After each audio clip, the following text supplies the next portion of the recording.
Hello student, आज का topic है बेसिक्स ऑफ इम्यूनिटी। इसमें हम सबसे पहले लेंगे इम्यूनिटी की डेफिनेशन। इम्यूनिटी क्या है? इम्यूनिटी मतलब प्रतिरक्षा, रोग के प्रति प्रतिरोधक क्षमता। ठीक है। प्रतिरक्षा को परिभाषित किया जा सकता है कि जब कोई भी बाहरी पैथोजेंस होस्ट मानव या पशु के शरीर में इंटर करता है तथा हमारी बॉडी के इम्यून सिस्टम को बैडली इफेक्ट करता है, परंतु हमारा इम्यून सिस्टम एक प्रभावशाली डिफेंस सिस्टम है जो बॉडी के अंदर सेट होता है। वह बाहरी फॉरेन सब्सटेंस से लड़ने की क्षमता प्रदान करता है तथा हमारी बॉडी को प्रोटेक्ट प्रदान करता है, सुरक्षा प्रदान करता है। हमारी बॉडी की रोगों से लड़ने की क्षमता क्या कहलाती है?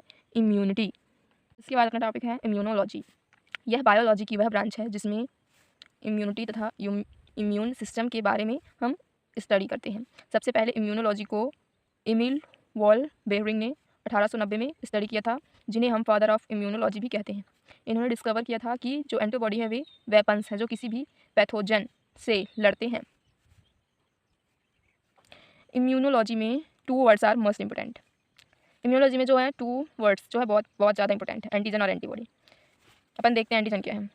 एंटीजन इज अ कॉल्ड एल्यूटिनोजन, एक प्रकार का फॉरेन सब्सटेंस है या पैथोजन है जो बाहर से हमारी बॉडी में आएगा और हमारे इम्यून जो है रिस्पॉन्स को इफेक्ट करेगा।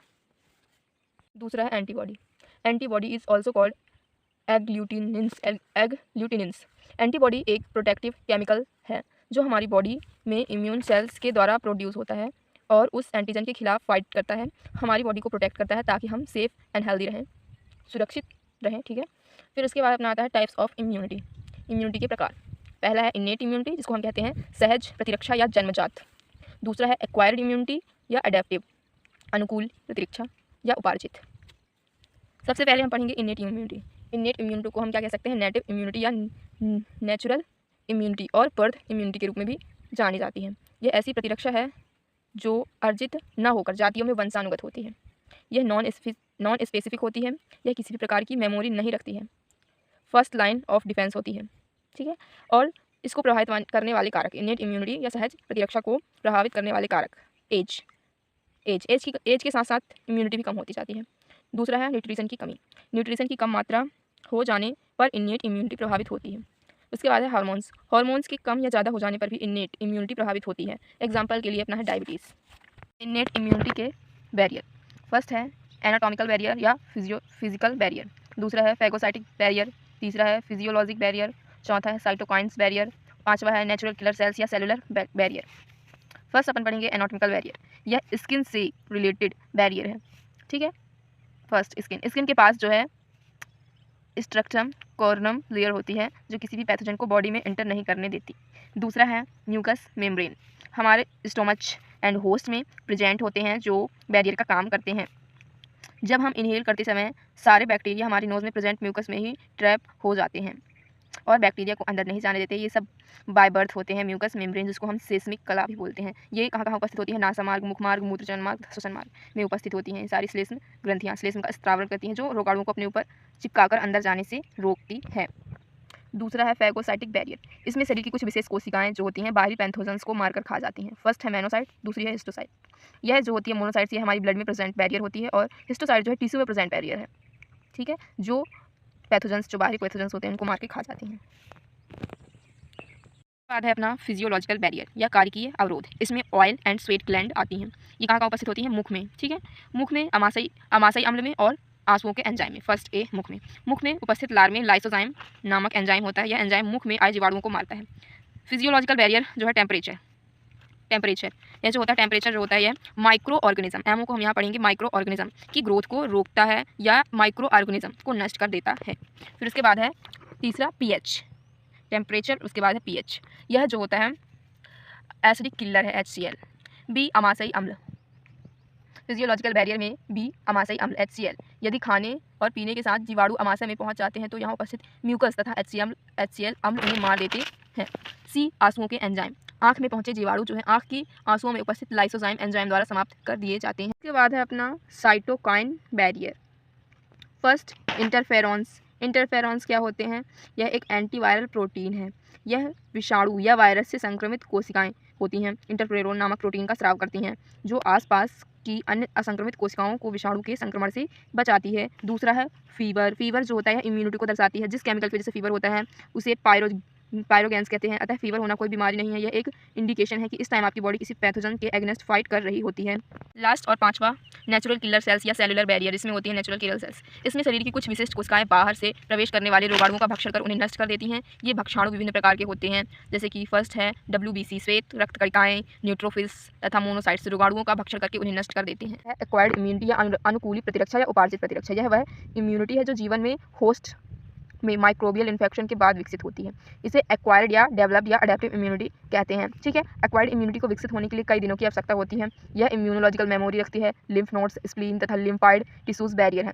एक्वायर्ड इम्यूनिटी एंटीबॉडीज तथा कुछ टी सेल्स द्वारा प्राप्त होती है, अतः एक्वायर्ड इम्यूनिटी स्पेसिफिक इम्यूनिटी के रूप में भी जानी जाती है।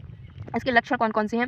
एंटीजन में अंतर करने के लिए एंटीजेंस में अंतर करने में एंटीजेनिक विशिष्टता तथा विविधता, इम्यूनोलॉजिकल मेमोरी जो पहले हुए इन्फेक्शंस के रिस्पॉन्स में अधिक शीघ्र परिणाम देता है, बाहरी सेल्स से स्वयं की सेल्फ या नॉन सेल्फ की पहचान।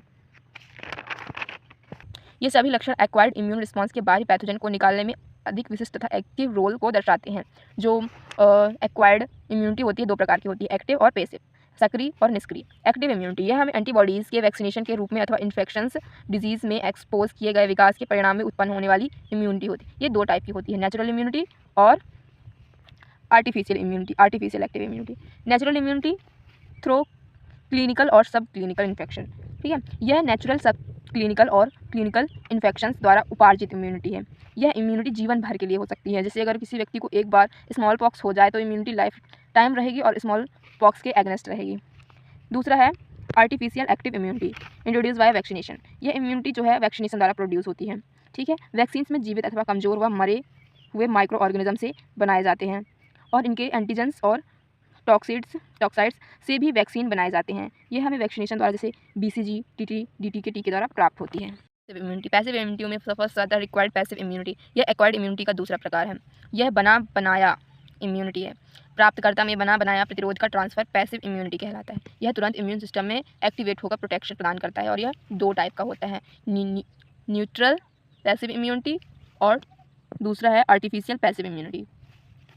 इस इम्यूनिटी में जो न्यूट्रल पैसिव इम्यूनिटी होती है, इस इम्यूनिटी में प्रतिरक्षा को माँ से बच्चे में निष्क्रिय रूप से स्थानांतरित किया जाता है। इसे न्यूट्रल पैसिव या निष्क्रिय प्रतिरक्षा कहा जाता है। इम्यूनोग्लोबुलिन IgG जन्म के बाद प्लेसेंटा को स्थानांतरित या पार कर सकता है। नवजात शिशु को स्तन के दूध के माध्यम से स्थानांतरित किया जाता है। परिणाम में विभिन्न इन्फेक्शन वाली डिजीज़ या रोग से पैसिव प्रोटेक्शन प्राप्त होता है। दूसरा है आर्टिफिशियल या पैसिव इम्यूनिटी। यह प्रतिरक्षा जो एक प्रतिरक्षित दाता से एंटीबॉडी के एडमिनिस्टर द्वारा प्राप्तकर्ता को निष्क्रिय रूप से स्थानांतरित की जाती है। यह टॉक्सिक और वैक्सीनेशन, विषाक्त और टीकाकरण द्वारा प्राप्त की जाती है। एग्जाम्पल के लिए polio vaccine, BCG। Of acquired और स्पेसिफिक इम्यूनिटी, यहाँ दो प्रकार के सेल्स होते हैं, लिम्फोसाइट सेल्स और स्पेशली इसमें WBC और ल्यूकोसाइट्स होते हैं। दूसरा है APC, एंटीजन प्रेजेंटिंग सेल। ठीक है, एक्वायर्ड और स्पेसिफिक इम्यूनिटी, इसको हम एडेप्टिव इम्यूनिटी भी कहते हैं या उपार्जित प्रतिरक्षा। ठीक है, कंफ्यूजन होने की कोई ज़रूरत नहीं है। ये जो है लिम्फोसाइट्स विशेष प्रकार के WBC या ल्यूकोसाइट्स हैं जिन्हें हम लिम्फोसाइट्स कहते हैं। ठीक है, और हम जानते हैं कि प्रत्येक बोन के पास उसका बोन मैरो होता है। सबसे ज़्यादा बोन मैरो, सबसे लंबी बोन फीमर। ठीक है, फीमर में पाया जाता है सबसे ज़्यादा बोन मैरो हमारी बॉडी की फीमर में। उसके बाद जो है बोन मैरो के अंदर स्पेशलाइज्ड स्टेम सेल्स प्रेजेंट होते हैं। ये स्टेम सेल्स एक स्पेशल प्रोसेस हीमोटोपोइसिस करते हैं। हीमोटोपोइसिस क्या है? हीमोटोपोइसिस स्टेम सेल या हीमोसाइटोब्लाइट्स स्टेम कोशिकाएं हैं जो अन्य सभी रक्त कोशिकाओं को जन्म देती हैं। ठीक है, यह प्रक्रिया जो है हेमेटोपोइसिस कहलाती है। ये अधिकांशतः बोन मैरो में होते हैं। ठीक है, इसका मतलब है कि हम कह सकते हैं कि अस्थि मज्जा की स्टेम सेल्स जो होती हैं वही रक्त निर्माण करती हैं और यह लिम्फोसाइट्स होती हैं।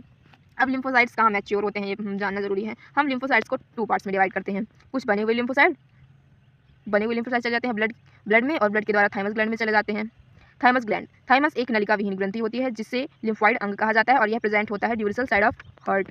यह उम्र बढ़ने के साथ साथ कम होती जाती है और बुढ़ापे के दौरान गायब होती जाती है। थाइमस ग्लैंड जो होती है एक हार्मोन निकालती है जिसको कहते हैं थाइमोसिन। यह लिम्फोसाइट्स को मैच्योर करने में हेल्प करता है। ठीक है, हेल्प करेगा लिखा यहाँ। हम कह सकते हैं कि थाइमोसिन परिपक्वता या मैच्योरेशन की प्रोसेस को तेजी से बढ़ाता है। जो भी लिम्फोसाइट्स थाइमस ग्लैंड में जाकर मैच्योर होंगे हम उन्हें क्या कहेंगे? T lymphocytes. T means thymus. T lymphocyte से मेडिएटेड सारी इम्यूनिटीज़ को हम सेल मेडिएटेड इम्यूनिटी कहेंगे। जब लिम्फोसाइट्स बोन मैरो में शेष रह जाते हैं तो बी लिम्फोसाइट्स का गठन करते हैं या निर्माण करते हैं। ठीक है, बी लिम्फोसाइट्स बोन मैरो अस्थि मज्जा में रहता है, वही मैच्योर होता है। B means bone marrow. B lymphocyte से जो इम्यूनिटी क्रिएट होती है उसे हम ह्यूमरल और एंटीबॉडी मेडिएटेड इम्यूनिटी कहते हैं। कौन सी पार्ट है जहाँ हम लिम्फोसाइट्स देखते हैं कि बन सकते हैं? बेसिकली जितने भी लिम्फोइड टिश्यू होंगे उनमें से सबसे लिम्फोसाइट्स बनते हैं। ये लिम्फोइड ऑर्गन है। ठीक है, type of lymphoid organs. First है लिम्फ नोड, दूसरा है स्प्लीन, तीसरा है पियर्स पैचेस। लिम्फ नोड पहला लिम्फोइड ऑर्गन है, यह नेक रीजन में पाया जाता है। दूसरा स्प्लीन, यह लिम्फोइड ऑर्गन है। पियर पैचेस ये छोटे इंटरटाइन में मौजूद होते हैं। टी लिम्फोसाइट्स, टी लिम्फोसाइट इनका जीवन काल जो है 4 से 5 वर्ष बाद समाप्त हो जाता है, अर्थात ये 4 से 5 साल तक जिंदा रहते हैं। ये थाइमस ग्रंथि में प्रोसेस्ड कर रहे हैं जो हार्ट के यूरिसल सरफेस में स्थित होते हैं और थाइमस ग्लैंड एक हार्मोन थाइमोसिन प्रोड्यूस करते हैं। ठीक है, थाइमोसिन हार्मोन टी सेल्स की परिपक्वता या मैच्योरेशन की प्रोसेस को तेजी से बढ़ाता है। अब टी सेल्स जो होते हैं बनने के बाद कहाँ स्टोर होते हैं? तो टी सेल्स जो होते हैं टी लिम्फोसाइट्स का स्टोरेज लिम्फ नोड में होता है, स्प्लीन में होता है, या अस्थि मज्जा बोन मैरो या गैस्ट्रेशन ट्रैक्ट में भी होता है। Types of lymphocytes. फर्स्ट है हेल्पर टी लिम्फोसाइट सेल, दूसरा है किलर टी लिम्फोसाइट सेल, तीसरा है suppressor T lymphocyte cell, fourth है memory T lymphocyte cell. Mechanism of action के बाद आता है mechanism of killing process. Action लेने के बाद हम अब बैक्टीरिया को किल भी करना है, तो कैसे होता है? सबसे पहले साइटोटॉक्सिक टी सेल्स जो होती हैं सिलेक्टिव एंड सीरियल किलर हैं जो विशिष्ट एंटीजन को टारगेट करते हैं। फर्स्टली ये पैथोजन को घेर लेते हैं, फिर एक केमिकल रिलीज़ करते हैं, उस केमिकल का नाम है परफोरिन है। परफोरिन जो है उसके स्त्रावित करने के बाद वे पैथोजन के शरीर में या बॉडी में कई छेद बनाते हैं जिसके कारण रोगजनक कोशिका की सेल वॉल नष्ट हो जाती है और डीएनए भी नष्ट हो जाता है और पैथोजन डाई हो जाता है। लेकिन इसकी एक खामी है कि यह पैथोजन को मारने के बाद अपनी दूसरी सेल्स को भी डिस्ट्रॉय करना चालू कर देता है, किलर टी सेल। ठीक है, तो इसको किलर टी सेल्स को कैसे कंट्रोल किया जाए? इसके लिए किलर टी सेल को कंट्रोल करने के लिए सस्पेंसर या प्रतिरोधक टी सेल्स आएंगी। सस्पेंसर टी सेल या निरोधक टी सेल, यह सेल जो है टी सेल के विभाजन को कम करती है। ठीक है, डिवीज़न। यह बी व टी सेल्स की सक्रियता भी कम कर देती है। इसे हम रेगुलेटरी सेल भी कहते हैं। जब शरीर में उपस्थित सारे एंटीजन समाप्त होने लगते हैं, ठीक है, किलर टी सेल्स को रोकने के लिए भी इसी का यूज़ होता है। ठीक है, और जब हमारे शरीर में उपस्थित सारे एंटीजन समाप्त होने लगते हैं तो ये सेल इम्यून सिस्टम को रोक देती है। निरोधक T cell killer T cell की प्रोसेस को रोक देती है। किलर टी सेल्स चूँकि अपने ही दूसरी सेल्स को मारना बंद कर देता है इसके कारण। चौथा है मेमोरी टी सेल्स। अब लास्ट में एक इम्पोर्टेंट टी सेल इंटर करेगा। ठीक है, memory T cell. Memory T cell का फंक्शन है जो संक्रमण या इन्फेक्शन समाप्त होने के बाद लंबे समय तक बनी रहती है। ठीक है, और स्मृति या मेमोरी टी सेल विशिष्ट आक्रमणकारी एंटीजन के पुनः संपर्क में आने पर बड़ी संख्या में इफेक्टिव टी सेल्स में परिवर्तित कर दिया जाता है। ठीक है, पिछले संक्रमण को तेज़ी से प्रतिक्रिया प्रदान करता है। ये याद रखता है कि जब कोई इन्फेक्शन हुआ था तो उसके लिए कैसे उससे लड़ना है किसी पैथोजन से। ठीक है, और जल्दी से प्रतिक्रिया दे देता है, एक्शन लेता है जल्दी से। लिम्फोसाइट्स की दो प्रकार होते हैं, टी लिम्फोसाइट्स और बी लिम्फोसाइट्स। अपन टी लिम्फोसाइट्स कवर कर चुके हैं, अब अपना है बी लिम्फोसाइट सेल्स। ठीक है, बी लिम्फोसाइट सेल्स जो होती हैं बोन मैरो सेल्स होती हैं, यह एंटीबॉडी मेडिएटेड इम्यूनिटी होती हैं। बी लिम्फोसाइट सेल्स पर्सनली शामिल नहीं होता है, इसका डेवलपमेंट एडल्ट में अलग अलग जगह तथा फीटस में अलग अलग जगह होता है। तो हम कहना चाहते हैं कि बी लिम्फोसाइट्स सेल्स का डेवलपमेंट एंड मैच्योर होती हैं, भ्रूण में अलग होती हैं, फीटस में, लीवर में और एडल्ट में बोन मैरो में होती है। ठीक है, बी लिम्फोसाइट्स को हम 2 टाइप में इंक्लूड करेंगे या अलग करेंगे। ठीक है, plasma cells, effector B cells और memory B cells. Plasma cells या इफेक्टर बी सेल्स या बॉडी में antibodies per second 2000 antibodies develop करता है। इन एंटीबॉडी का जीवन काल फिक्स डेज का होता है। एंटीबॉडीज़ को हम इम्यूनोग्लोबिन या आईजी कहते हैं। यह प्लीहा लिम्फ नोड जैसे मीडिएटेड लिम्फॉइड ऑर्गन्स में बनती हैं। उसके बाद आती है मेमोरी बी सेल्स। यह सेल का जीवन काल बहुत दिनों तक का होता है। यह स्प्लीन एंड लिम्फ नोड में स्टोर होती हैं।